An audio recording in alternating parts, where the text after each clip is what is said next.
Hello and welcome to the NC podcast. My name is Natasha Collins and I am the host of this podcast, and I'm the founder of NC Real Estate, which is a firm of surveyors which operates pretty much online, and I have a range of services designed to help landlords and property investors build profitable property portfolios that completely align with their goals.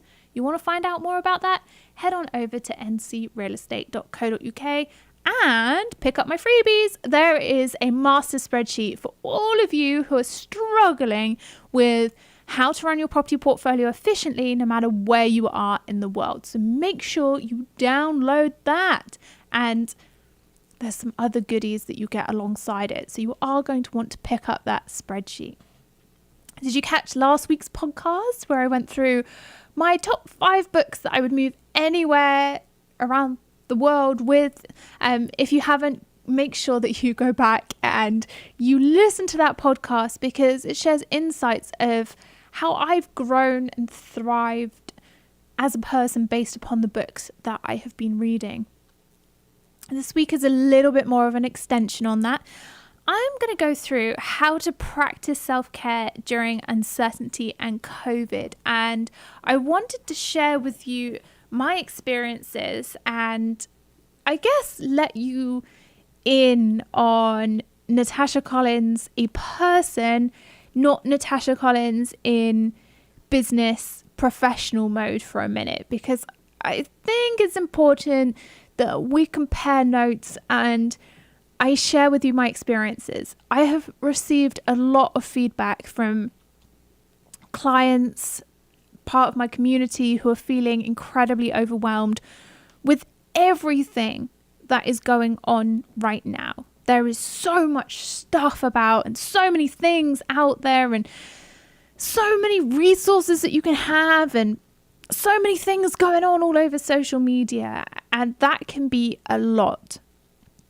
And I wanted to share with you my opinion, my thoughts, what's going on with me, so that you also know that I'm a bit of a regular person and how I'm coping with it and what I'm doing to survive and go on to thrive through this period. So admittedly, way back when the pandemic first started to take its toll and we went into lockdown, I was very much in, well, I'm just going to work through it. I'm going to put my head down. I'm going to put all of the hours in under the sun. Okay, so what? I have to work from home. I can work from home. I worked from home for years.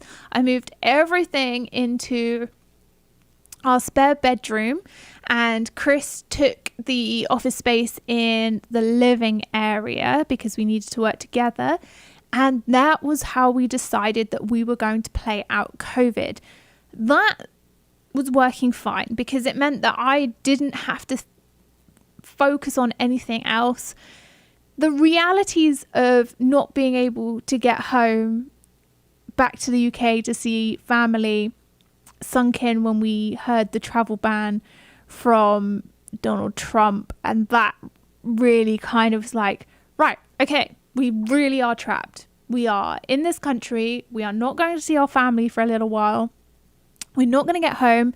What does that mean? And for me, I took that to mean, well, the only thing that I can do, seeing as I can't see anybody else, is I am going to work. And I must admit that was pretty successful for the first couple of months of COVID, because within the members club, I started putting on a lot of additional calls to help everybody else and all my clients who needed help and support. I was putting together additional resources to make sure that everybody could get their property portfolios through COVID and make the best of this awful, awful situation. And I just wanted to be the person who was there to support everybody. That was my mission. That was my aim. Do you know what? I know how to work from home. I will be here to support everybody. And that did work for a couple of months. But here's what I have found really tough through this time. So don't feel like you guys are on your own, because I have found some things incredibly tough. 2 weeks into lockdown, my sister had another baby. So I had another nephew, and oh gosh, he's just adorable, little Theo. I missed out on that because I haven't been home since. So I've not met him, although he does phone me. Him and his brother Arch, they do phone me and I do see them, but I really it hurt my heart that I was missing out on that. Then my grandma died, and I knew that was coming, and I think I've spoken a lot about the fact that I was I'd said goodbye to her the last time I was in the UK, which was February time. So I knew that was going to happen. But again, I couldn't get back for a funeral. The funeral only had 3 people at it. So we watched the funeral on live stream from America, which was really nice. Luckily, the chap that was leading the funeral mentioned us, that we were watching from afar, and mentioned my sisters as well. So from that point of view, that was okay, but that happened, and that was the last of my grandparents, and I was very close to my grandma. So it was pretty sad, but still I kept on working. I was like, do you know what? I won't think about this. I am just gonna keep on going. And then I started to feel just like I had to be this perfect person that was on. And so constantly on social media, but constantly being on social media means that you also start seeing what other people are doing as well. And you're like, well, they're doing that. I need to be doing more and more and more to show my worth, to make sure that I'm relevant during this time, to make sure that I'm feeling connected to my community.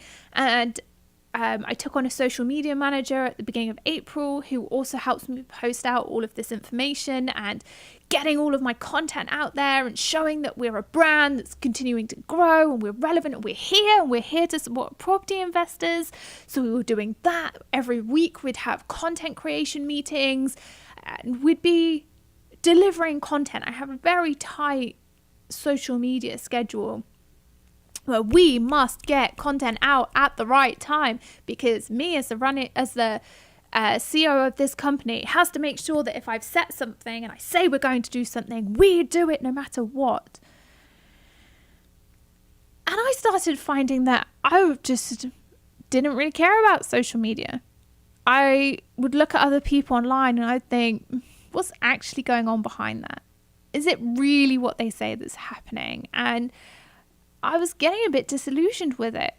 And everybody was bringing out new courses and everybody was bringing out new services. And there was a lot of fun things that I did. I was asked to speak at so many events and I really enjoyed doing it. And people wanted to talk to me all the time about loads of things. But then I was on Zoom calls. No joke, guys. I got myself on Zoom calls every single day from 9:30 a.m. right the way through to 6 p.m.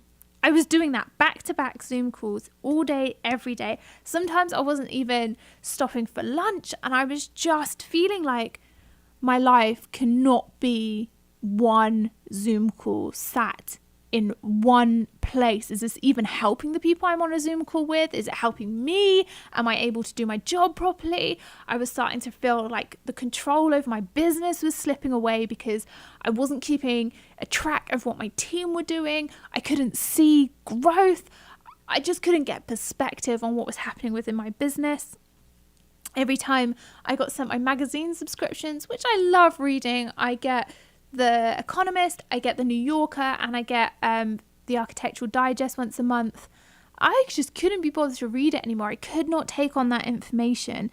I was like, this is so dense and this is so much bad news always in these magazines. I mean, the Architectural Digest doesn't actually tell you bad news, but the Economist and the New Yorker do. Sometimes it can get really dreary and some of the articles are so long, and I just wanted to read something that was going to take my mind off of it. And I do go through and I skim it and I see what's going on, but it was just like, ugh.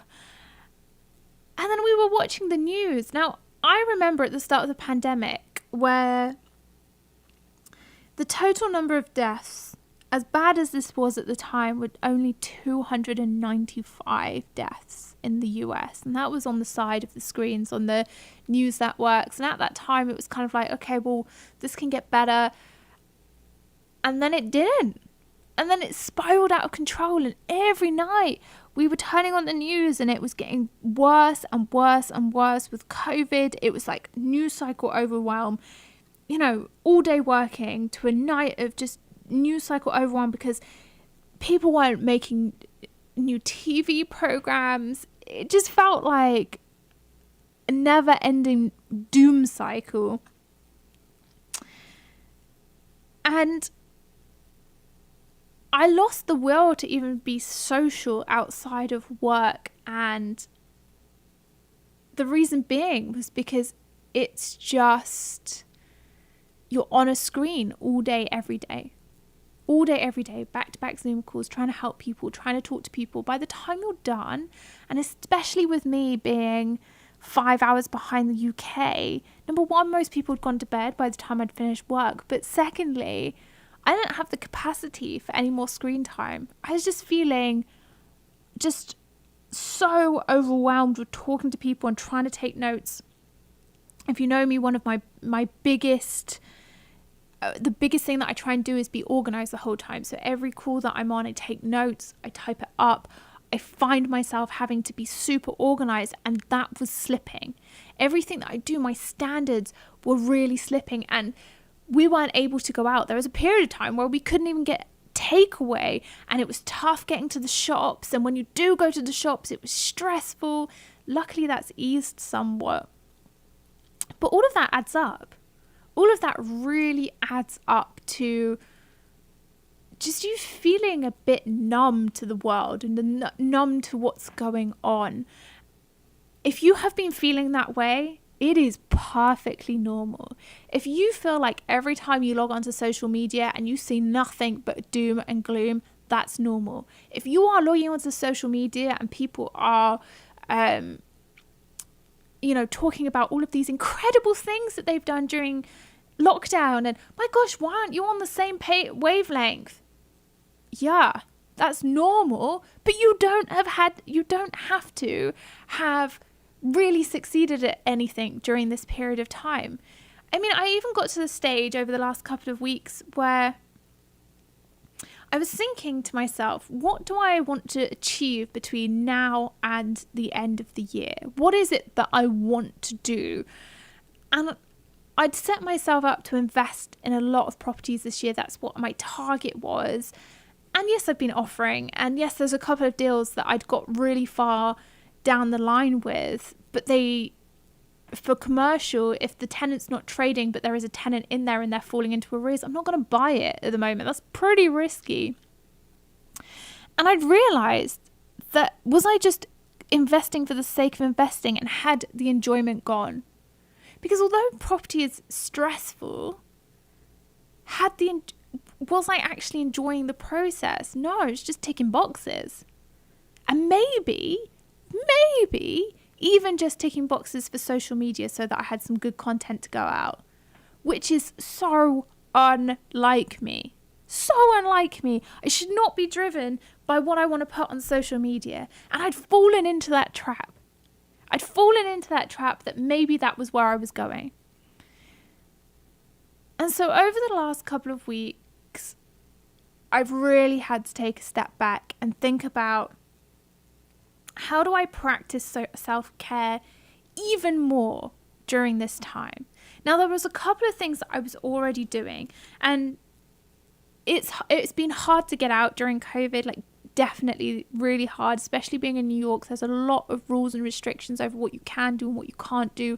A lot of things still aren't open, and here we are by the time this goes out, this will be the beginning of September, and there's still a lot of things, and there's still places that even just before I recorded this podcast, I wanted to go into Starbucks and get myself a snack, but because the order of the way that you can go in and how you're served has changed, I was like, no, today this is too overwhelming. I don't want to contend with new ways of using Starbucks today. it's not for me. I was like, I'll just go in somewhere else. I actually picked myself up more of an unhealthy snack than I would, but fine, whatever. Like, you do have to make do. But I had to start finding ways of doing the things that I wanted to do without putting too much pressure on myself. Like, it had to change. I'd reached a stage where I was physically making myself unhappy because I wasn't going out and doing the same things, like Groundhog Day, over and over again. And I'm not the sort of person who's going to sit and watch Netflix. Yeah, I did binge on Selling Sunset within 24 hours, but I don't do that all day, every day. Like, that is a once in a blue moon kind of thing. We are not particularly like the sort of family who sits down and watches back-to-back movies. That's not how we roll. So I had to really start thinking about changing it up. First things first, my property investment journey. I am investing in property right now. I have a development over in New Jersey that is needing to be completed and needs me to pay a little bit more attention than when I get the text messages or the WhatsApps through or the emails through, just being like, yeah, looks fine. I need to show a little bit more interest in that because I tend not to. You know, it's doing so well and we've got such a great team on it that unless there's any red flags, and I do read everything, but unless there's any red flags, I'm like, yeah, this is fine, keep going. No, I need to take a step back rather than doing more. Do that well because I enjoy doing that. That's exciting. Complete new development project. It's going to be refurbished. But as I said before, I'd got in that mindset that I needed to do more and show that I was this great investor and that I was going to keep doing it. But there was no real purpose in doing that because I already had something on the table. And actually the one that I've got on the table right now, once we sell it, the money that comes out of that, it's going to enable us to buy something pretty damn special. So watch this space. Chris and I have big dreams of what's coming after that. So focusing on that means that I actually get to where I want to go on my goals board. And then I was like, hold up. I have a goals board for the year. I need to look at what's on there. What did I set myself at the beginning of the year? And that is so important. What did I want to achieve this year? One of the things was that I wanted to travel, but I wanted to travel in style because I fly a lot between the UK and the US. And it got to a stage in the middle of last year where it's like, I'm done with economy. I'm going to now start upgrading myself. And I do that like as well. Guys who've got Amexes in the US, if you've got an English Amex in the US, you get double points on a lot of things that you spend money on. So it helps me up my air miles pretty quickly. So I had started taking it on board that I was using my air miles as upgrading myself for a lot of things. And it was a lovely way to travel. Travel stopped. And I was like, well, how does this fit in with the pandemic? Well, this year, Chris and I had also done something that we really had wanted to do for ages. We wanted to buy a car and travel. And so we did buy a car. We bought ourselves a beautiful Tesla, which we'd wanted forever. We saved up so hard for this. Guys, we like cut our wedding budget last year so that we could afford the car that we wanted to afford. That's like how serious we were about getting a car. We had spent the whole of last year. Once I'd got my new visa last year, you'll remember that we would then jump through all of the hoops of getting a US driver's license, which wasn't easy at the time. And so I was like, okay, well, just because on my dream board it's like, okay, this year you travel in an upgraded class when you fly. Well, we got a car, which we upgraded ourselves on because we bought a nice car. So maybe that actually means that. And I was like, well, where do we go with this? And I had put loads of pictures on my dream board as well of like mountains. I love the mountains. I love the outdoors. I love hiking. Well, COVID doesn't stop you from hiking. It just means you've just got to find somewhere a little bit more remote to go.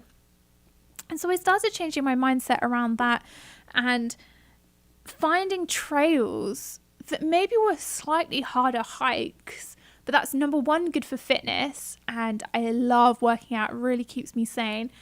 And number two, you see more interesting things. So then I changed my goals and started putting together a list of hikes. Now, that was one of the most self-caring things I could do because I really enjoy it. And as things have opened up a little bit more, we're now able to get takeaway when we go out as well, and go and try these interesting restaurants, like lobster shacks on the side of the road if you go up to Connecticut, or fish and chips from the harbours out in the Hamptons. And it's actually a really nice way of spending your time. I mean, especially if you've got a Tesla, because they've got screens where you can watch films in your car. So actually, I was starting to realise that I had to change the way that I looked at things. Now, on top of this, I have re-enrolled in therapy because it's vital for me to have people to talk to about this, because I was so overwhelmed and just feeling like I wasn't achieving enough. I wasn't doing the things that I'd set out to do. I always get it in my head that I'm not making enough money, or I'm not living the life that I should be doing, and life is running away. If you remember what I said last week about my obsessive thoughts, I was in real danger of going back down that route where I was going to start thinking about my life is going to fly by within the blink of an eye, and I just didn't want to go there. And so my therapist then started helping me with other self-care practices, which maybe if you want to take these on as well, you definitely can. Now, because I am acutely aware of also being on Zoom calls the whole time, I only go to therapy once every 3 weeks online. But do you know what? I'm the sort of person who, in a therapy session, we chat about everything that I'm worried about, everything that I feel I'm not good enough at, everything that's going through my brain. And then at the end, my therapist sets me challenges to do before the next time I see her. And I'm very good at hitting like these small challenges. And so she started saying to me, okay, well, let's look at the things that you do enjoy doing and that are possible from home. And we twisted it around to what can you do rather than what can't you do, and moving into a season of having fun rather than a season of thinking that you have to do absolutely everything. So one of my big challenges was to start looking at how my calls were working during the day and seeing if I could narrow that down to maximum 3 calls a day with no calls on a Friday. And that was interesting because that was a kind of a challenge.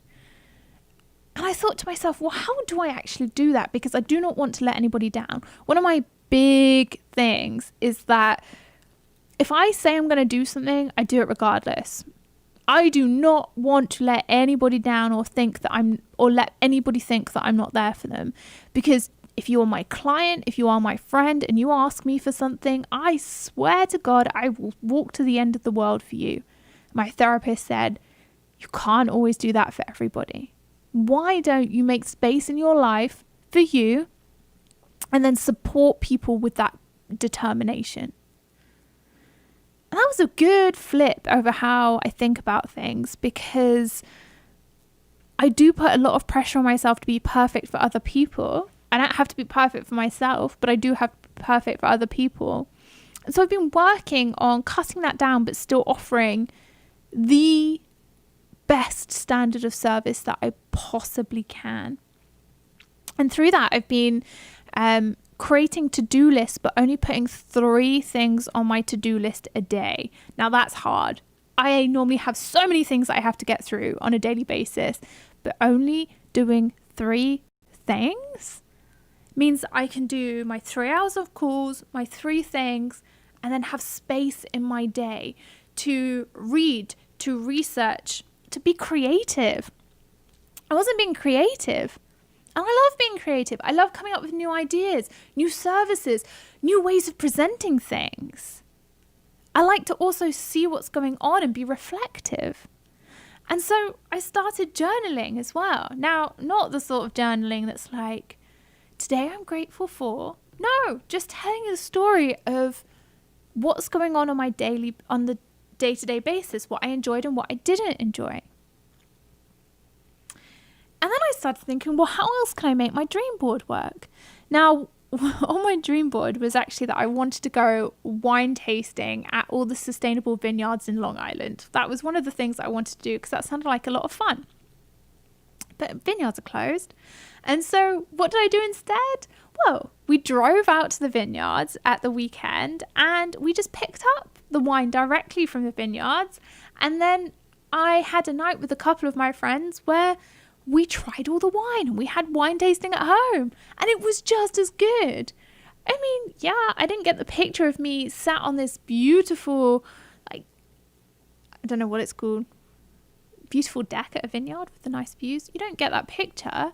But I had a day out with my family. We went on a hike. We had fish and chips for lunch. I wandered around this gorgeous town centre in Sag Harbor, which is beautiful. Didn't need to be there for any longer than an hour and a half, but we got to do it. And I had a good time. And slowly but surely, I'm ticking things off. I also have been thinking about exercise, because another thing that I can do when I get overwhelmed about things is start over exercising or thinking I'm not exercising enough. What I started to do was go running, and I love running. Again, I didn't for a while. I did a half marathon a couple of years ago. I was so angry at the end that they made me queue to get off the half marathon course. I was like, I'm never running again. I don't want to do this. Don't ask. Like, I was having one of those days, I think, where I just run 13 miles. Now I'm like, I want to go home. And you've got me in a pen at the end of a half marathon. Anyway, I'd stopped running because of that. And then earlier on this year, I took it back up because I was desperate to do it. A couple of weeks ago, I completely rolled my ankle.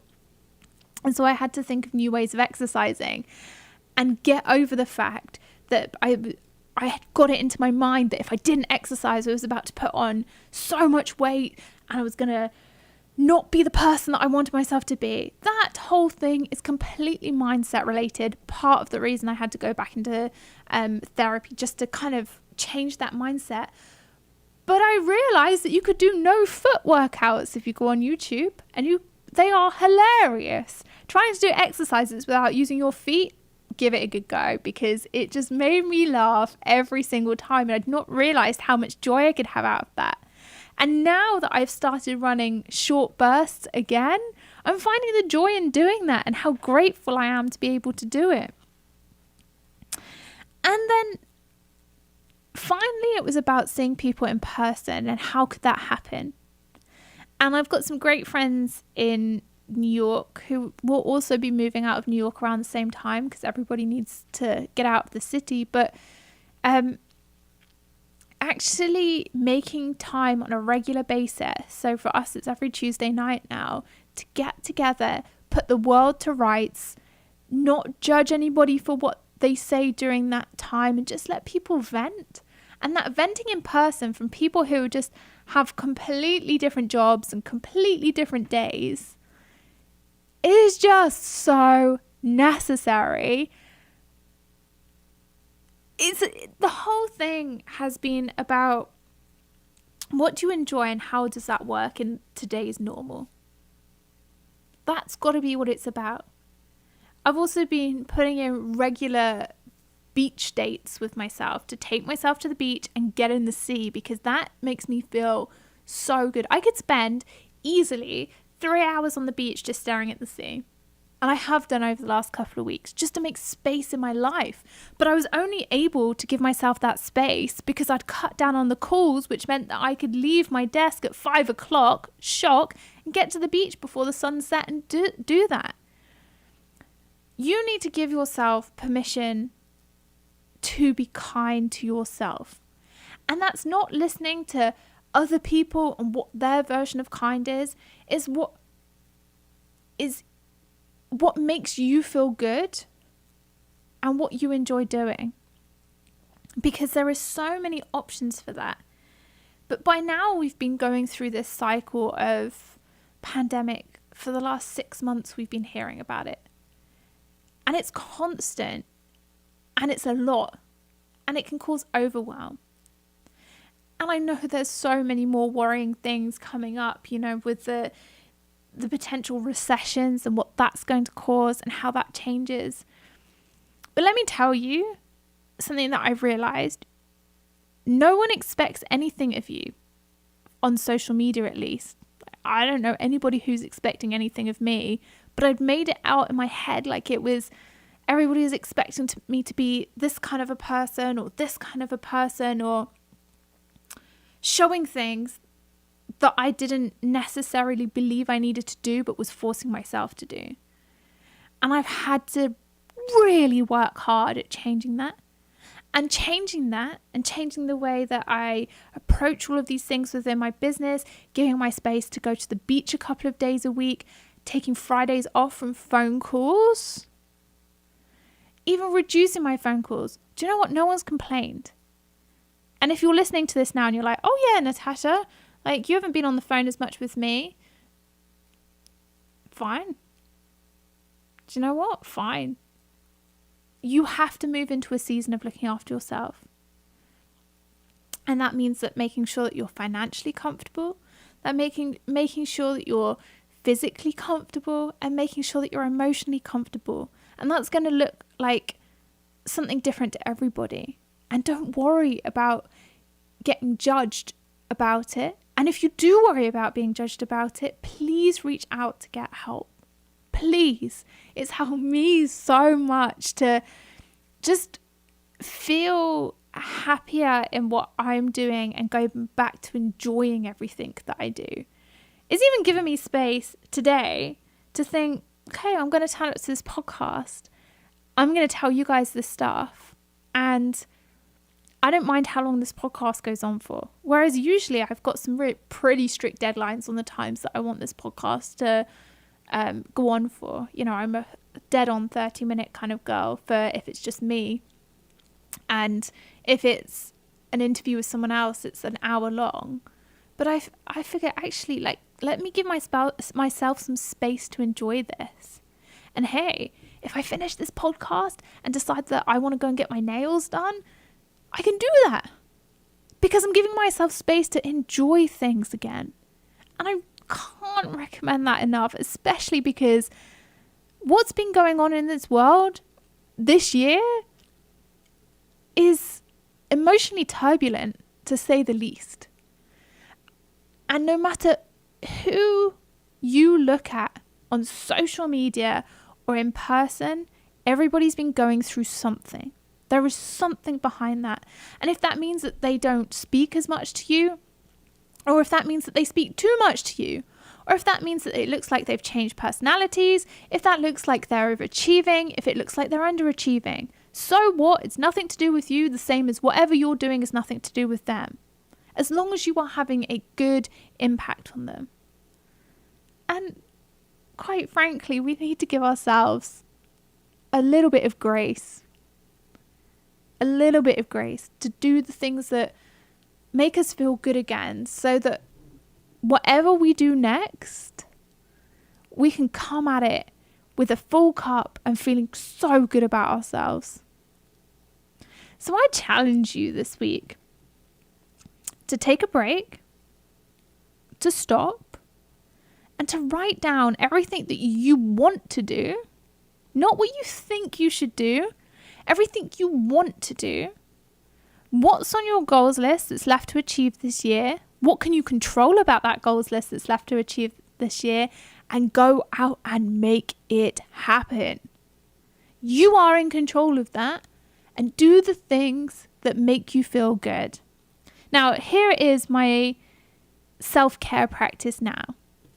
Therapy, as I've said, journaling, but who cares when I journal? Like, I could journal every day, and I could leave it a couple of days and come back and journal at that point.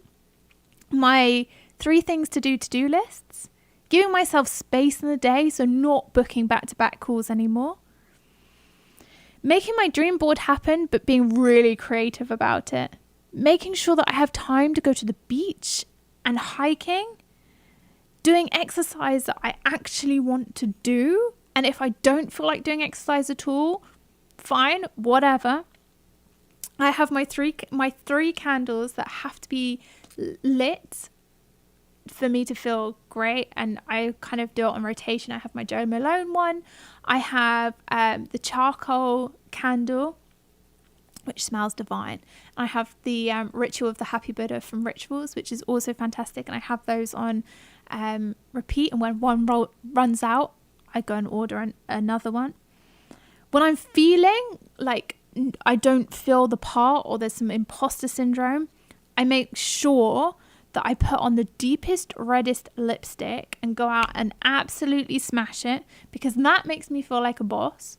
So whatever that feels like to you, go find that. And finally, I make time to actually see people in person as well.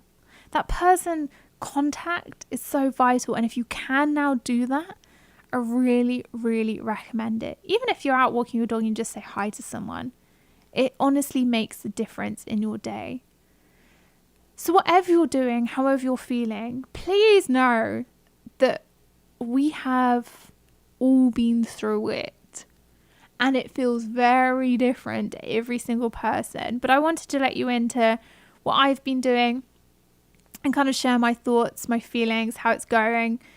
I don't know whether that's come across in the most succinct way, but I'm telling you as it is. This is what's been going on. This is, I'm fine. As a person, I'm fine. As a business owner, everything's fantastic. But my gosh, do I also need to support myself?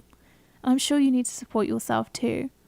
So please make time for yourself this week to go and do the things that you want to do. I hope you've enjoyed this podcast. I hope it's been interesting. I hope it's let you into the other side of Natasha Collins, not just the property investor enthusiast.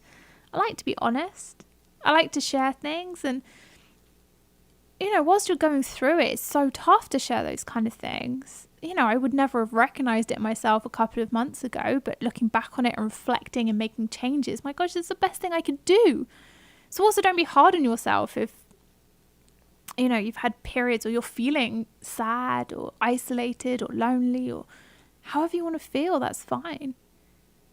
And you don't even have to work on it until you're ready to work on it. But when you are ready to work on it, know that it's absolutely okay to do whatever you need to do to change the situation. All right, there we have it, this week's podcast. If you've liked it, please do make sure you subscribe.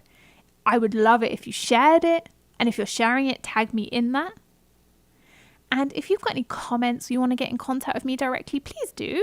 Email me, natasha@ncrealestate.co.uk. And if you've got a comment that I can read out on the podcast, I would love that. So do let me know if you've got any comments or any questions or anything that you would like me to read out on the podcast, because I absolutely love hearing from you. Thank you for listening this week. I cannot wait to catch up with you again soon.